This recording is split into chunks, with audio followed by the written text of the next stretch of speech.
시간이 되었습니다. 우리 함께 신앙 고백하심으로 11월 첫째 주 주일 예배를 하나님 앞에 올려 드리겠습니다.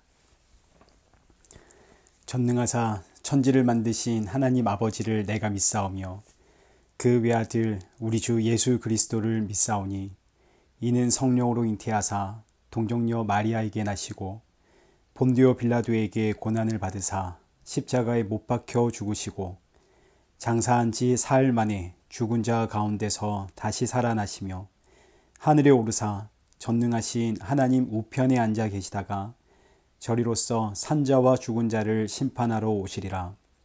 성령을 믿사오며 거룩한 공예와 성도가 서로 교통하는 것과 죄를 사하여 주시는 것과 몸이 다시 사는 것과 영원히 사는 것을 믿사옵나이다. 아멘.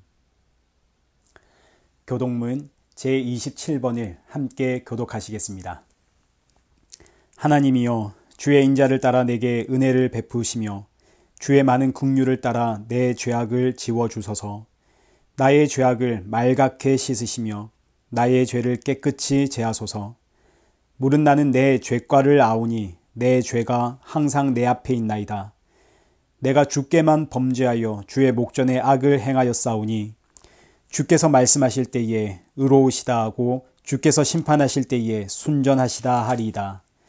내가 죄악 중에서 출생하였으며 어머니가 죄 중에서 나를 잉태하였나이다.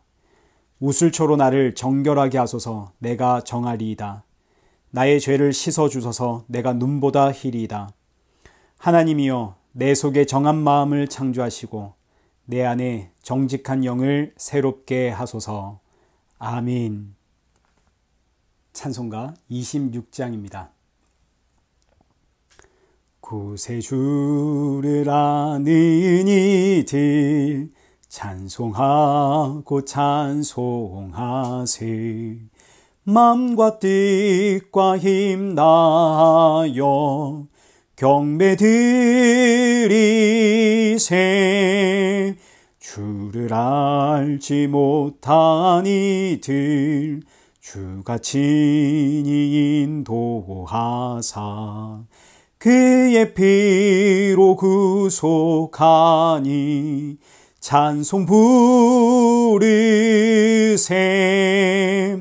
약한 사람 도움받아 시험 중에 참게 되니 모든 죄를 이길 힘은 믿음뿐이라. 진리 대신 우리 주는 영원토록 변함없네. 성도들아 주를 믿어 길이 섬기세. 기도하겠습니다. 살아계신 하나님 아버지, 이 귀한 날 예배 드릴 수 있음에 감사드립니다. 이 예배 드리는 시간 내내 이 예배는 오직 예수님의 십자가 은혜로 드릴 수 있다는 사실 기억하게 하시고 예배 후에는 이 귀한 예수 생명의 증인으로 살아갈 수 있도록 우리 모두에게 성령의 충만함 부어 주옵소서. 예수님의 이름으로 기도드리옵나이다. 아멘. 성경 봉독하시겠습니다. 오늘 보실 하나님의 말씀은 로마서 1장 13절부터 17절까지의 말씀입니다. 우리 한 절씩 교독하시겠습니다. 형제들아, 내가 여러 번 너희에게 가고자 한 것을 너희가 모르기를 원하지 아니하노니 이는 너희 중에서도 다른 이방인 중에서와 같이 열매를 맺게 하려 함이로되 지금까지 길이 막혔도다. 헬라인이나 야만인이나 지혜 있는 자나 어리석은 자에게 다 내가 빚진 자라. 그러므로 나는 할 수 있는 대로 로마에 있는 너희에게도 복음 전하기를 원하노라. 내가 복음을 부끄러워하지 아니하노니 이 복음은 모든 믿는 자에게 구원을 주시는 하나님의 능력이 됨이라. 먼저는 유대인에게요 그리고 헬라인에게로다. 복음에는 하나님의 의가 나타나서 믿음으로 믿음에 이르게 하나니 기록된 바 오직 의인은 믿음으로 말미암아 살리라 함과 같으니라. 아멘. 교회 소식 알려드리겠습니다. 말씀과 헌금 후원은 옆에 영상란을 참고해 주시면 되겠습니다. 계속해서 우리 이레교회의 새로운 예배처를 위해서 기도 부탁을 드립니다. 이레교회 온라인 예배는 주일 오후 1시에 라이브로 드립니다. 아동부 및 청소년부 예배는 주일 오전 11시입니다. 수요 예배는 수요 저녁 7시가 되겠습니다. 참여하시는 방법은 줌으로 들어오셔서 회의 참석에 778-878-5238을 입력하시면 됩니다. 많은 참여 부탁을 드립니다. 오늘 우리가 살펴볼 하나님의 말씀은 로마서 1장 13절부터 17절까지 사도 바울이 왜 그렇게 힘쓰고 애쓰며 로마 교회를 방문하려고 했는지 그 이유에 대해서 우리 함께 살펴보도록 하겠습니다. 13절의 말씀부터 우리 함께 보겠습니다. 형제들아, 내가 여러 번 너희에게 가고자 한 것을 너희가 모르기를 원하지 아니하노니 이는 너희 중에서도 다른 이방인 중에서와 같이 열매를 맺게 하려 함이로되 지금까지 길이 막혔도다. 사도 바울이 로마에 있는 성도들에게 이 편지를 쓸 때에는 이미 사도 바울이 여러 번 로마 교회를 방문하려고 시도했던 때입니다. 힘쓰고 애쓰며 로마 교회를 방문하려고 했지만 그 길이 막혔기 때문에 사도 바울이 이렇게 편지를 썼습니다. 어떤 이유로 사도 바울의 길이 막혔는가 하는 것은 우리가 알 수 없지만 사도 바울이 왜 그렇게 길을 쓰고 로마 교회를 방문하려고 했는가에 대해서는 성경이 기록하고 있습니다. 14절 보시죠. 헬라인이나 야만인이나 지혜 있는 자나 어리석은 자에게 다 내가 빚진 자라. 사도 바울이 로마 교회를 방문하려고 했던 첫 번째 이유는 내가 빚진 자이기 때문입니다. 나는 빚진 자라. 누구에게 빚을 졌나요? 헬라인에게나 야만인에게나 지혜 있는 자나 어리석은 자에게. 이 의미는 단순히 로마 성도들에게 내가 여러분에게 빚을 졌습니다. 이런 이야기가 아니라 나는 온 세상 모든 사람들에게 빚을 진 자입니다. 이런 뜻입니다. 아니 그런데 사도 바울이 언제 온 세상 사람들에게 빚을 졌습니까? 세상 사람들은 사도 바울이 누군지도 모를 겁니다. 그렇지 않습니까? 그러니까 지금 이 말씀은 사도 바울이 이 세상 모든 사람들에게 빚을 졌다. 나는 로마 교회 성도들에게 빚을 졌다. 이런 의미가 아니라 나는 예수님께 빚진 자입니다. 라는 뜻입니다. 사도 바울뿐만 아니라 이 세상에 태어나 살아가는 모든 인생들은 전부 다 하나님께 빚진 자입니다. 빚을 진 자가 빚을 갚지 못하면 어떻게 되나요? 법을 따라 형벌을 받습니다. 아담과 하와 이후로 이 땅에 태어난 모든 인생은 전부 하나님 앞에 죄라고 하는 빚을 지고 태어나게 됩니다. 죄값이라고 하는 빚. 이 죄라고 하는 빚을 갚지를 못하면 하나님의 심판을 피할 방법이 없습니다. 하나님의 법을 따라 하나님의 심판을 받게 됩니다. 그런데 문제는 죄의 값이 생명에 있다는 것이 문제입니다. 죄의 값은 사망입니다. 피 흘림이 없은즉 죄사함도 없느니라. 피를 흘려야만 죄사함이 있습니다. 여기서 피란 생명을 뜻하죠. 생명이 죽어야만 죄사함이 있는데 문제는 사람은 전부 자기 죄를 가지고 있으니 사람이 사람을 대신하여 죄값을 지불해 줄 수가 없습니다.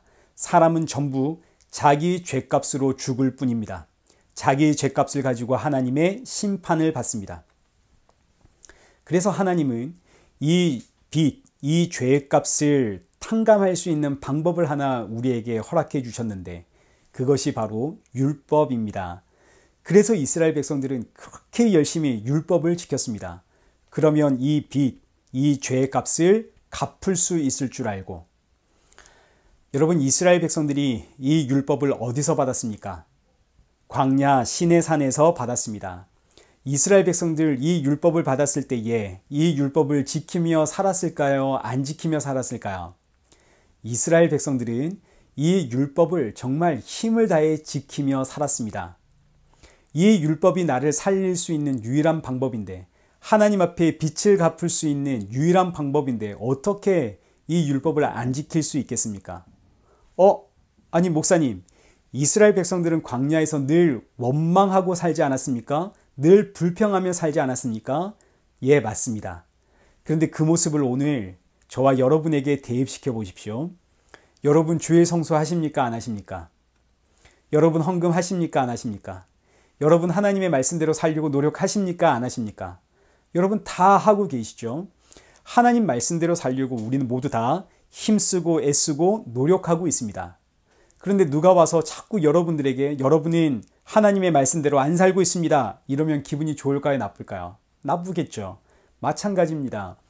광야의 이스라엘 백성들.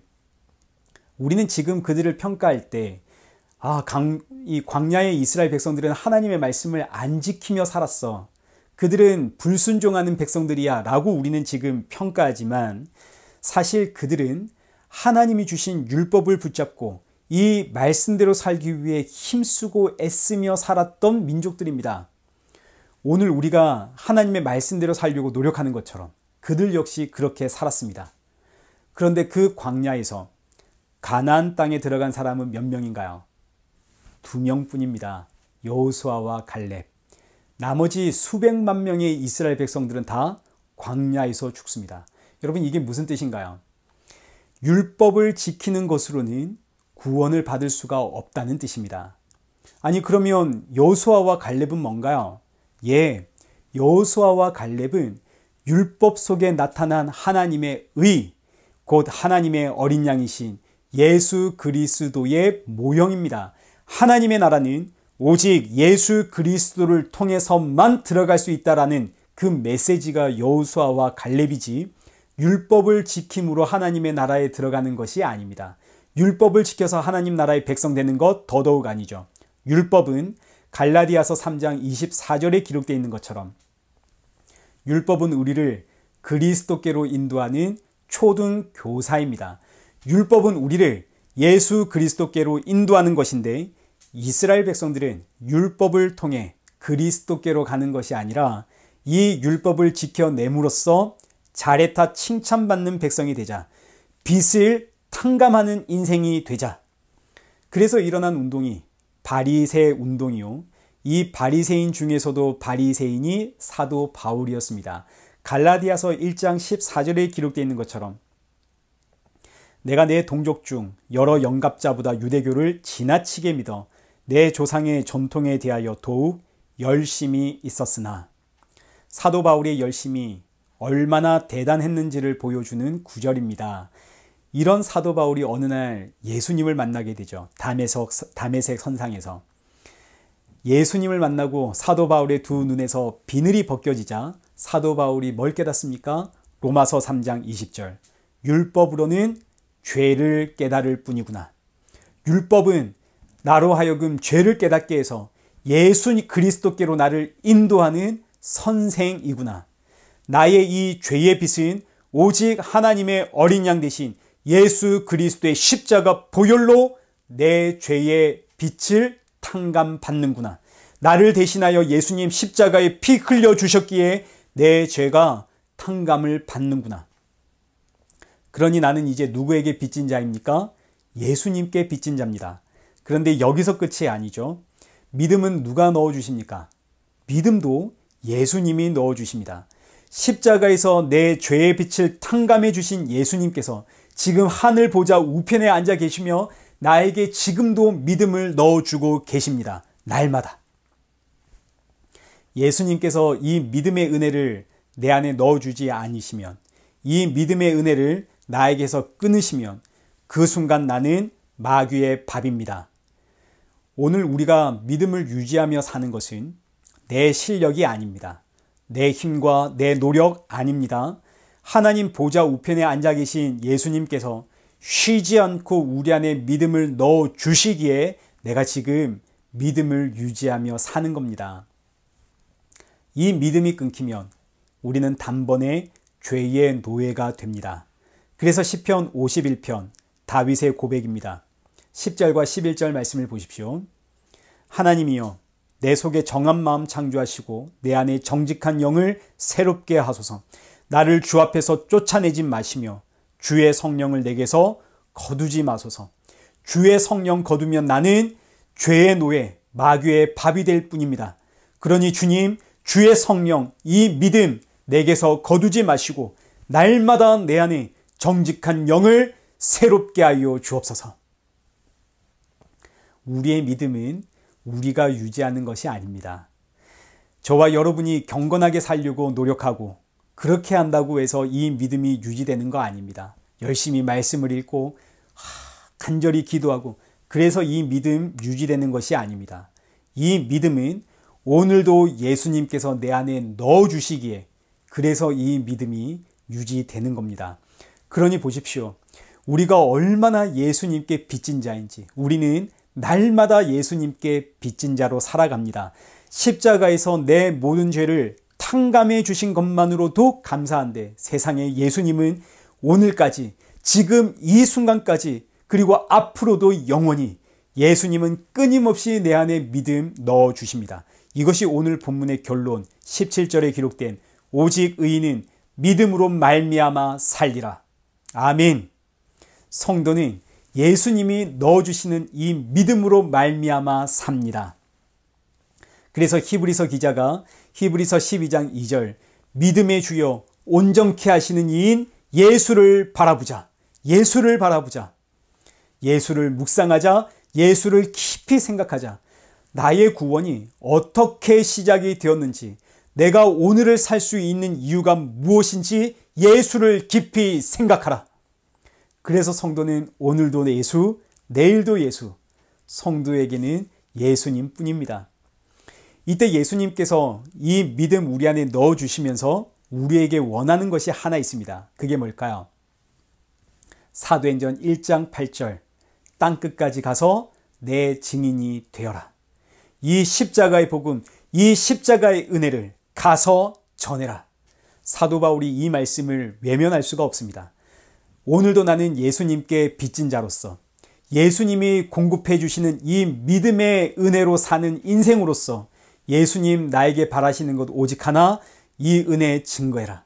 그래서 사도 바울이 하는 말이 14절 여러분 나는 빚진 자입니다. 나는 예수님께 날마다 빚진 자로 살아가기에 그렇기에 나는 헬라인이 되었든 야만인이 되었든 지혜 있는 자가 되었든 어리석은 자가 되었든 나는 이 생명의 복음을 증거해야 합니다. 그런데 이 말씀은 사도 바울에게만 적용되는 말씀이 아니죠. 오늘 저와 여러분에게도 동일하게 적용되는 하나님의 말씀입니다. 오늘 우리도 날마다 예수님이 주시는 은혜로 살고 있지 않습니까? 우리도 모두 빚진 자입니다. 심지어 이 빚은 이 구원의 은혜, 이 십자가의 은혜는 우리가 예수님의 증인으로 살아가지 못한다 하더라도 하나님의 말씀대로 살지 못한다 하더라도 성도답게 살지 못한다 하더라도 취소되거나 걷어가는 법이 없습니다. 예수님은 우리의 악함을 실망하지 않으시고 끊임없이 우리 안에 믿음 넣어주시고 은혜 넣어주십니다. 그렇게 성도는 할 수만 있다면 힘을 다해 복음의 증인으로 살아갈 수밖에 없는 거죠. 이 은혜가 너무너무 감사하기에. 그래서 15절에 그러므로 나는 할 수 있는 대로 로마에 있는 너희에게도 복음 전하기를 원하노라. 자, 그러니 이제 이 말씀들이 전부 이해가 됩니다. 사도 바울이 여러분 나는 빚진 자입니다. 그래서 나는 여러분에게 가서 할 수 있는 대로 여러분에게 복음 전가하기를 원합니다. 여기서 사도 바울이 로마 교회를 방문하고자 했던 두 번째 이유를 발견하게 됩니다. 나는 여러분에게 복음 전하기를 원합니다.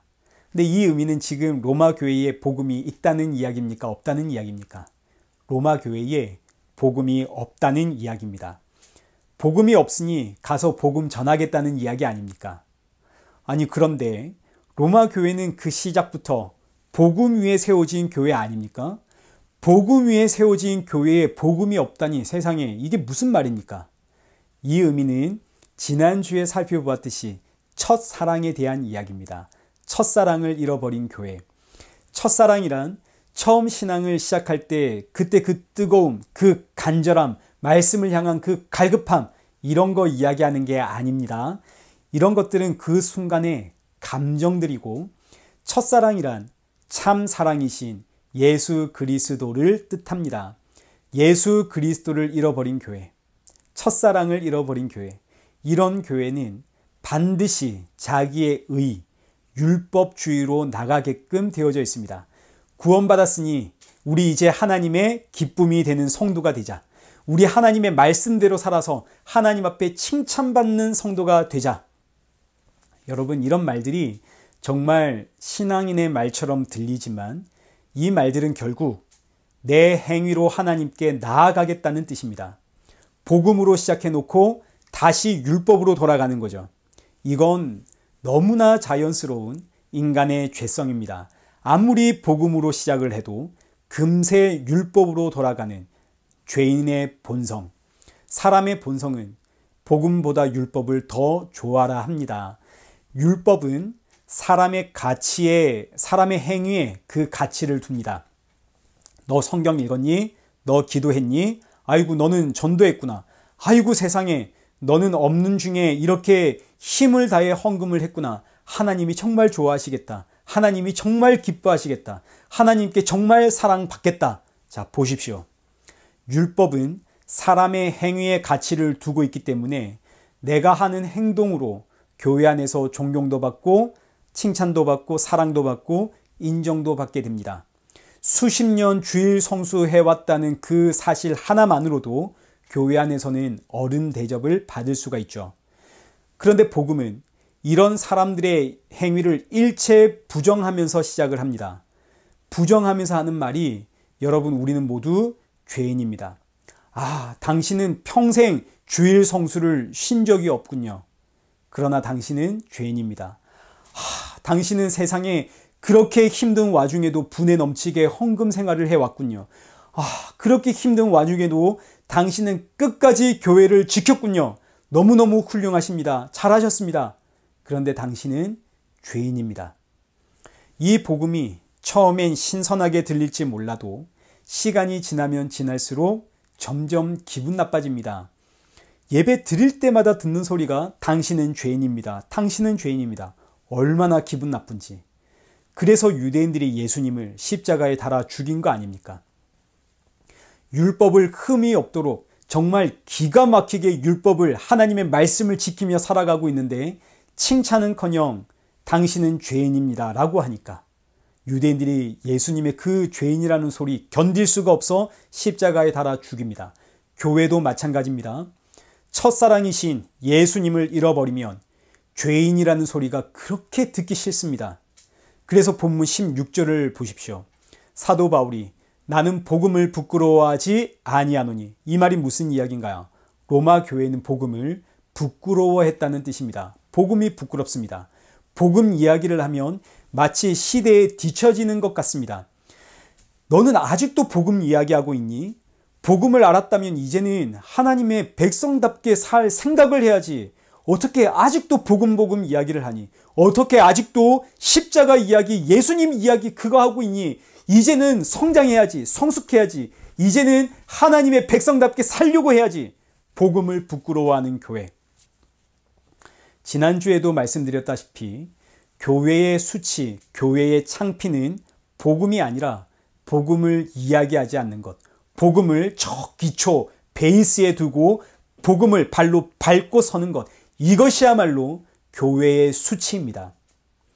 예수님을 믿었으니 이제 예수님을 믿는 성도처럼 살아가자. 이것이야말로 교회의 수치입니다. 예수님 믿는 성도처럼 살면 하나님이 칭찬해 주십니까? 예수님 믿는 성도처럼 살면 하나님이 상급 주십니까? 예수님 믿는 성도처럼 살면 하나님이 구원해 주시나요? 성경 어디에 그런 이야기가 있나요? 성경은 처음부터 사람의 행위로는 하나님 앞에 설 수 없음을 우리에게 이야기하고 있습니다. 아담과 하와가 선악과를 먹었습니다. 그리고 나서 가장 먼저 한 일이 뭡니까? 벌거벗은 자신의 수치를 발견하고 나뭇잎을 엮어 자신의 수치를 가리는 일이었습니다. 나뭇잎 한 장으로 벌거벗은 몸 가릴 수 있겠습니까? 그러니 얼마나 열심히 정성을 다해 나뭇잎을 엮었을지 한번 상상해 보십시오. 하나님 앞에서 나의 이 벌거벗은 수치를 가리기 위해 정말 아담과 하와는 힘을 다해 최선을 다해 나뭇잎을 엮어서 벌거벗은 자신의 수치를 가렸는데 하나님께서는 그 나뭇잎 어떻게 하셨습니까? 그거 벗겨서 갈갈이 찢어버리셨습니다. 너의 그 나뭇잎으로는, 네가 만든 그 옷으로는, 너의 그 행위로는 절대로 내 앞에 설 수 없다. 오히려 그것은 나의 분노와 저주와 심판을 더 크게 할 뿐이다. 그래서 하나님 그 나뭇잎 완전히 찢어버리시고 어린 양을 잡아 그 어린 양의 가죽으로 가죽 옷을 만들어 아담과 하와의 수치를 가려주십니다. 너희들 내 앞에 나올 때 이 옷 입고 나와라. 그럼 내가 용서해 줄게. 사람은 하나님이 주신 이 가죽 옷을 입어야만 하나님 앞에 설 수가 있습니다. 사람의 행위로는 절대로 하나님 앞에 설 수 없죠. 성경은 지금 그 시작부터 사람의 행위로는 하나님 앞에 설 수 없음을 강력하게 외치며 시작을 하고 있습니다. 그러니 우리가 아무리 성도답게 살아도, 아무리 주일 성수하고, 아무리 하나님 앞에 충성, 헌신, 봉사해도 그걸로는 하나님 앞에 설 수가 없습니다. 아이고, 그러면 이제는 교회에 하나님 앞에 충성, 헌신, 봉사 안 해도 되겠네. 아이고, 그러면 성도답게 안 살아도 되겠네. 여러분, 자꾸 이렇게 나오시면 곤란합니다. 수차례 말씀을 드렸지만 이런 반응은 그냥 내 안에 믿음이 없다는 이야기입니다. 믿음이 없음을 증명하는 것에 지나지 않습니다.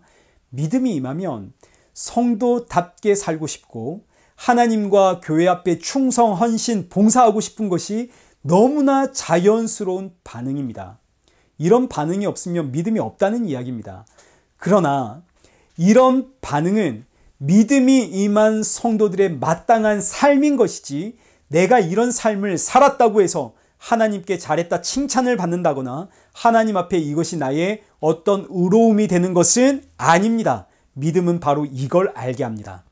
그럼 하나님 앞에 어떻게 설 수 있나요? 하나님이 주시는 가죽옷을 입어야죠.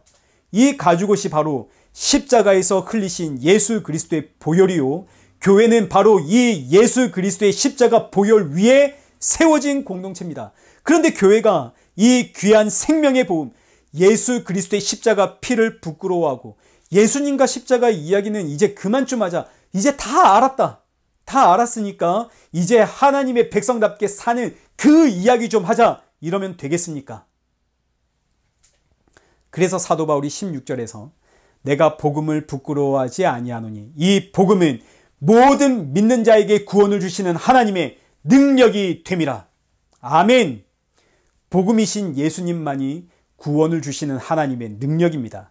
복음은 우리가 무엇을 해야 하는가, 우리가 어떻게 해야 구원을 받을 수 있는가, 이런 이야기 아닙니다. 복음은 우리가 듣고 결단하고 믿고 이런 이야기 아닙니다. 이 땅에 태어난 모든 인생은 죄와 사망에서 태어난 인생입니다. 로마서 8장 2절 말씀을 한번 보시죠. 이는 그리스도 예수 안에 있는 생명의 성령의 법이 죄와 사망의 법에서 너를 해방하였음이라. 예수님을 믿기 전 우리는 모두 죄와 사망에서 태어난, 쉽게 말해 죽은 자, 시체라는 뜻입니다. 시체는, 죽은 자는 말을 알아들을 수 있나요, 없나요? 없죠. 죽은 자는 반응할 수가 없습니다. 죽은 자가 무슨 반응을 하고 죽은 자가 무슨 결단과 각오를 하고 그러겠습니까?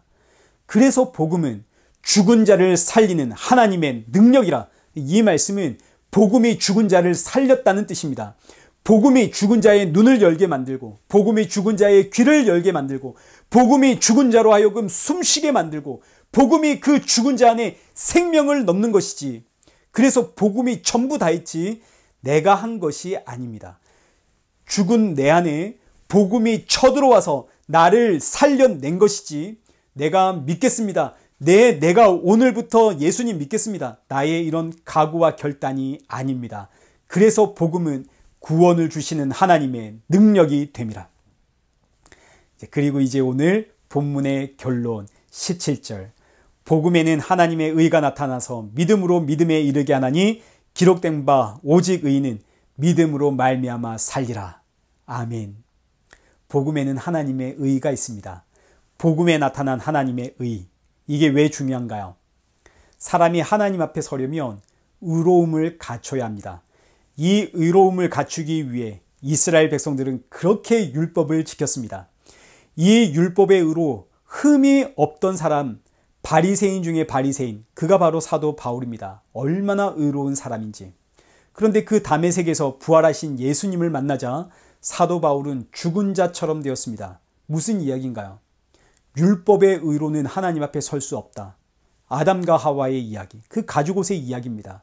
율법의 의로는 하나님 앞에 설 수 없기에 로마서 3장 21절, 이제는 율법 외에 하나님의 한 의가 나타났으니, 율법으로는 하나님 앞에 설 수 없기에 율법 외에 하나님의 한 의가 나타났는데 그것이 바로 복음입니다. 그럼 복음에 나타난 하나님의 의는 무엇입니까? 바로 예수 그리스도. 예수님만이 하나님의 의가 되십니다. 하나님의 의는 예수 그리스도. 그러면 성도의 의는 곧 하나님의 의 예수 그리스도. 하나님의 말씀대로 살았습니다. 교회를 세우고 선교했습니다. 이게 성도의 의가 아니라 하나님의 의가 되신 예수 그리스도를 믿는 것이 성도의 의가 됩니다. 요한복음 6장 29절 보십시오. 예수께서 대답하여 이르시되 하나님께서 보내신 이를 믿는 것이 하나님의 일이니라. 하나님의 일이란 오지 선교를 하고 제3국에 가서 교회를 세우고 이웃을 돌보고 선교하고 봉사하고, 여러분 이런 것들은 하나님의 일 아닙니다. 교회가 하는 모든 사역들, 우리는 이걸 하나님의 일이라고 말하지만 사실 그건 그냥 그렇게 표현한 것이지 이런 것들은 하나님의 일이 아닙니다. 이건 그냥 증인으로 부름받은 성도가 마땅히 살아야 하는 성도의 사명인 것이지 이거 하나님의 일 아닙니다. 하나님의 일이란 오직 하나, 하나님이 보내신 이 곧 예수 그리스도를 믿는 것, 이것이 하나님의 일입니다. 그리고 하나님의 일은 언제나 의롭습니다. 그래서 하나님의 의는 하나님께서 보내신 그 예수 그리스도를 믿는 것, 이것이 바로 하나님의 일이고 성도의 의가 됩니다. 우리가 선교하고 전도하고 교회를 세우고 하는 것들은 성도가 마땅히 해야 하는 것이지 성도의 의가 되는 게 아닙니다. 그건 하나님의 일이 아닙니다. 하나님의 일은 선교하고 전도하고 하는 게 아닙니다. 그건 성도가 마땅히 해야 하는 것이고, 하나님의 일, 성도의 의는 하나님께서 보내신 예수 그리스도를 믿는 겁니다. 그런데 이때 믿음은 누가 내 안에 넣어주시나요? 하나님이 내 안에 넣어주시죠. 앞서 말씀드린 것처럼 믿음은 내 결단, 내 의지가 아닙니다. 믿음이 임하기 전 나는 시체, 죽은 자였습니다. 죽은 자가 무슨 결단을 하고 각오를 하겠습니까? 죽은 자인데. 그런데 믿음, 이 복음이라고 하는 믿음이 내 안에 들어와 믿음이 나를 살렸습니다. 그래서 17절, 복음에는 하나님의 한 의가 나타나서 믿음으로 믿음에 이르게 하나니, 믿음이 내 안에 들어와 이 믿음이 나를 살렸다는 뜻입니다. 이때 이 믿음이 임한 자들의 특징은 예수님을 그리스도로 알아봅니다. 믿음은 예수님을 알아보게 합니다. 하나님이 나에게 믿음 주시면 나는 예수님을 알아보게 되는데, 아, 예수님이 하나님이시구나. 예수님이 나의 창조자요. 예수님이 나의 구원자이시구나. 이걸 알아보게 됩니다. 믿음이 임하면. 그래서 사복음서를 보시면 예수님께서 병든 자들을 고쳐주실 때 한결같이 하시는 말씀이 있죠. 네 믿음이 너를 구원했다. 내 믿음이 너를 구원하였다. 이때 그들의 믿음이 무슨 믿음인가요? 예수님 저를 고쳐주실 줄 믿습니다. 믿습니다. 이런 믿음입니까? 아닙니다. 그들의 믿음은 하나님이 넣어주신 믿음입니다. 하나님이 넣어주신 그 믿음이 임하자 그들의 눈에 예수님이 보이죠. 아, 예수님이 그리스도구나. 예수님이 나의 창조자요, 나의 구원자요. 예수님이 너와 나를 만드신 하나님이시구나. 이걸 알아보는 믿음입니다. 이 믿음 누가 넣어주셨다고요? 하나님이. 하나님이 믿음 넣어주셨기에 그 믿음이 너를 구원하였다. 이 이야기입니다. 내 믿음이 너를 구원하였다. 의인은 오직 의인은 믿음으로 말미암아 살리라. 그래서 마태복음 16장 16절, 시몬 베드로가 대답하여 이르되 주는 그리스도시요 살아계신 하나님의 아들이십니다. 베드로에게 믿음 들어가니까 베드로가 뭘 아나요? 예수님이 누구신지를 압니다. 주는 그리스도시요 살아계신 하나님의 아들이십니다. 그러자 예수님의 대답이 뭔가요? 17절, 예수께서 대답하여 이르시되 바요난 시몬아 네가 복이 있도다. 이를 내게 알게 하니는 혈육이 아니요 하늘에 계신 내 아버지시니라. 바로 이 말씀이 오늘 본문 17절 복음에는 하나님의 의가 나타나는데 믿음으로 믿음에 이르게 하나니 믿음 넣어주심으로 하나님의 의가 되는 예수님 누구이신지 그걸 알게 하는 그 믿음이 너를 살렸다. 이 이야기입니다. 그래서 기록된 바 오직 의인은 믿음으로 말미암아 살리라. 이 말씀은 하박국서 2장 4절의 말씀입니다. 이 말씀이 나온 배경이 이렇습니다. 하박국 선지자가 이 세상을 바라보니까 아니 의인은 고통을 당하고 고난을 받는데 악인은 세상에 떵떵거리며 잘 살더라. 그래서 하나님께 묻습니다. 아니 하나님 대체 어떻게 이룰 수 있습니까? 왜 의인이 왜 하나님의 백성들이 왜 경건하게 살려고 노력하는 저 백성들은 이렇게 고난과 핍박을 당하고 하나님을 모르는 저 악인들은 저렇게 잘 삽니까? 하나님 대체 어떻게 이룰 수 있습니까? 하박국 선지자가 아무리 생각해도 자신의 논리가 맞습니다. 야 이럴 수가 있는가? 그래서 하나님이 이 질문에 뭐라고 답변하는지 보려고 높은 망대에 올라가 섰습니다. 이것이 하박국 2장 1절의 말씀입니다. 내가 내 파수하는 곳에 서며 성루에 서리라. 그가 내게 무엇이라 말씀하실는지 기다리고 바라보며 나의 질문에 대하여 어떻게 대답하실는지 보리라 하였더니 하나님께서 이제 하박국 선지자에게 답변을 하시는데 뭐라고 답변하시는지 보십시오. 2절부터 4절입니다. 여호와께서 내게 대답하여 이르시되 너는 이 묵시를 기록하며 판에 명백히 새기되 달려가면서도 읽을 수 있게 하라. 이 묵시는 정한 때가 있나니 그 종말이 속히 이르겠고 결코 거짓되지 아니하리라. 비록 더딜지라도 기다리라. 지체되지 않고 반드시 응하리라. 그리고 4절 너무너무 중요한 말씀 오늘 본문의 말씀입니다. 보라 그의 마음은 교만하여 그 속에서 정직하지 못하나 의인은 그의 믿음으로 말미암아 살리라. 하나님께서 지금 하박국 선지자에게 뭐라고 답변을 하셨느냐면 그래 맞다. 내가 악인은 반드시 심판한다. 너 걱정하지 마라. 내가 반드시 악인들은 심판하고야 만다. 하박국 선지자가 하나님의 이 말씀을 들을 때 너무너무 신이 났습니다. 아 하나님께서 악인은 반드시 심판하겠다. 얼마나 좋은지. 그런데 이어지는 그 악인에 대한 말씀을 한번 보십시오. 누가 악인인가? 악인은 4절 마음이 교만하고 그 속에 정직하지 못한 자 그가 악인입니다.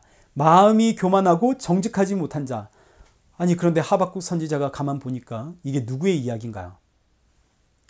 자기의 이야기입니다. 마음이 교만하고 정직함이 없는 자는 바로 나 하박국 선지자 본인의 이야기고 그리고 오늘 저와 여러분의 이야기입니다. 하박국 선지자의 심장이 철렁 내려앉는 거죠. 그동안 하박국 선지자는 아니 하나님 왜 악인을 심판하지 않으십니까? 저 악인들 때문에 의인들이 이렇게 괴롭힘을 당하며 사는데 하나님 왜 악인들에게 침묵하십니까? 하박국 선지자는 단 한순간도 자신을 악인이라고 생각해 본 적이 없습니다. 그런데 하나님의 말씀을 가만히 들어보니까 하나님께서 악인은 반드시 내가 심판하겠다 하시는데 그 악인이 누군가요? 세상에 내가 악인입니다. 나는 하나님의 심판을 피할 방법이 없죠. 가슴이 철렁 내려앉습니다. 그런데 이때 하나님께서 주시는 말씀이 그러나 의인은 믿음으로 말미암아 산다. 이 세상에서 악인과 의인을 나누는 기준은 내가 믿음 넣어 주었느냐 믿음 넣어 주지 않았느냐에 달려있는 것이지 네가 악인과 의인을 평가하고 가르는 것이 아니야. 내가 너 안에 믿음 넣어 주지 않으면 너 역시 심판받아 마땅한 악인에 지나지 않아. 내가 믿음 넣어 주어야만 그 사람이 의인이 되는 것이야. 그래서 의인은 오직 믿음으로 말미암아 살리라. 이 말씀을 하박국 선지자가 듣고 얼마나 놀랐는지. 그래서 하박국 3장 2절에 여호와여 내가 주께 대한 소문을 듣고 놀랐나이다. 내가 주의 말씀을 듣고 너무너무 놀랐습니다. 내 심장이 철렁 가라앉았습니다. 그리고 이어지는 말씀이 여호와여 주는 주의 일을 이 수년 내에 부응하게 하옵소서. 이 수년 내에 나타내 주옵소서. 진노 중에라도 긍휼을 잊지 마옵소서. 자, 여러분 여기서 부응이라고 하는 이 말씀은 우리가 생각하는 이런 부응이 아니라 종말을 뜻합니다. 악인들이 심판을 받는 그 종말을 부응이라고 표현했습니다. 왜 이게 부흥인가요? 악인이 심판을 받으면 의인은 구원을 받습니다. 그래서 이 날이 부흥의 날입니다. 하나님 속히 이 나라가 부흥케 하여 주옵소서. 달리 표현하면 속히 악인들을 심판하여 주옵소서. 그런데 이어지는 말씀이 그러나 주의 진노 중에라도 긍휼을 잊지 마소서. 부흥은 하나님의 진노입니다. 악인을 심판하는 하나님의 진노. 그러나 하나님 그 진노 중에 저를 향한 긍휼을 잊지 마옵소서. 저에게 믿음 넣어 주옵소서. 왜요? 하나님이 내 안에 믿음 넣어주지 않으시면, 하나님이 이거 깜빡하시면 나 역시 하나님의 심판을 피할 수 없는 죄인이니까. 그래서 하박국 선지자의 간절한 소원이 하나님 그 진노 중에, 그 부흥 중에 저에게 믿음 넣어주는 것 이거 잊지 마시옵소서. 그래서 이어지는 하박국 선지자의 고백이 17절입니다. 그 유명한 찬양. 무화과 나무가 무성하지 못하고 포도나무에 열매가 없고 감람나무에 소출이 없고 밭에 먹을 것이 없고 우리의 양이 없고 외양간에 소가 없을지라도 주께서 내 안에 믿음 넣어주시면 나는 그걸로 족합니다. 나는 그걸로 감사합니다. 왜요? 의인은 이 믿음으로 말미암아 사니까. 이 믿음이 없으면 나는 심판받아 마땅한 죄인이니까. 나는 믿음 넣어주시면 난 그걸로 족합니다. 그런데 이 믿음이 내 안에 임하면 누가 보인다고요? 예수 그리스도. 그러니 이 믿음의 자리에 예수님을 넣어주십시오. 17절 하반절. 오직 의인은 믿음으로 말미암아 살리라. 이 믿음의 자리에 예수님을 넣으면 문장이 완벽해집니다. 오직 의인은 예수 그리스도로 말미암아 살리라.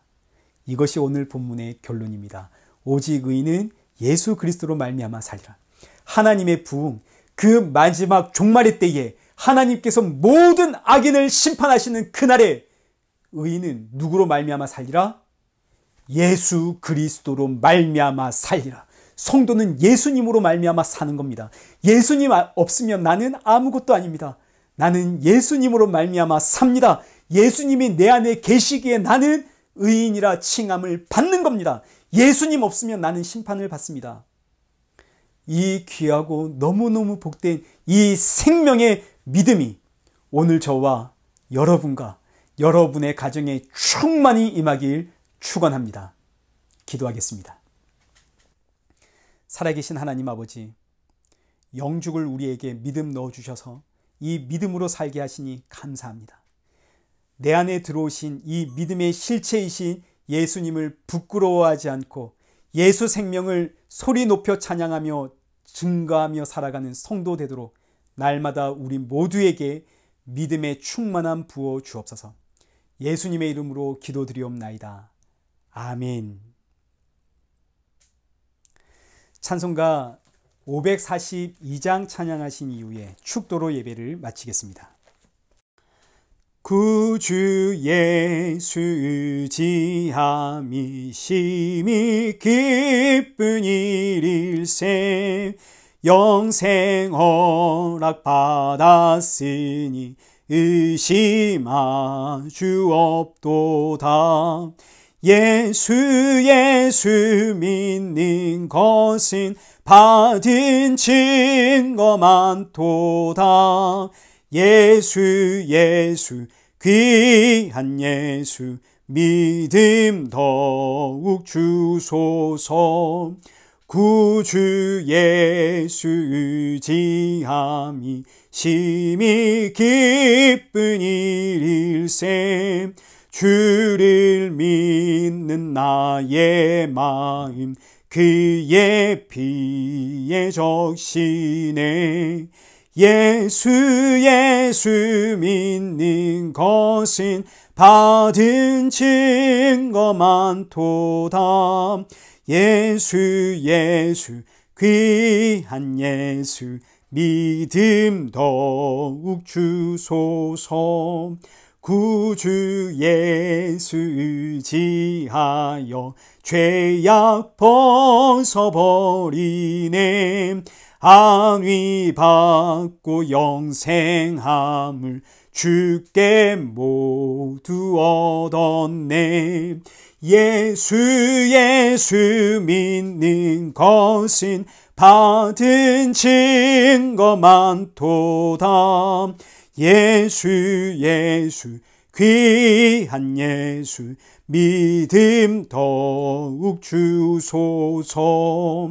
구주 예수 의지하여 구원함을 얻었네. 영원 무궁지나도록 주여 함께 하소서. 예수 예수 믿는 것은 받은 증거 많도다. 예수 예수 귀한 예수 믿음 더욱 주소서. 아멘.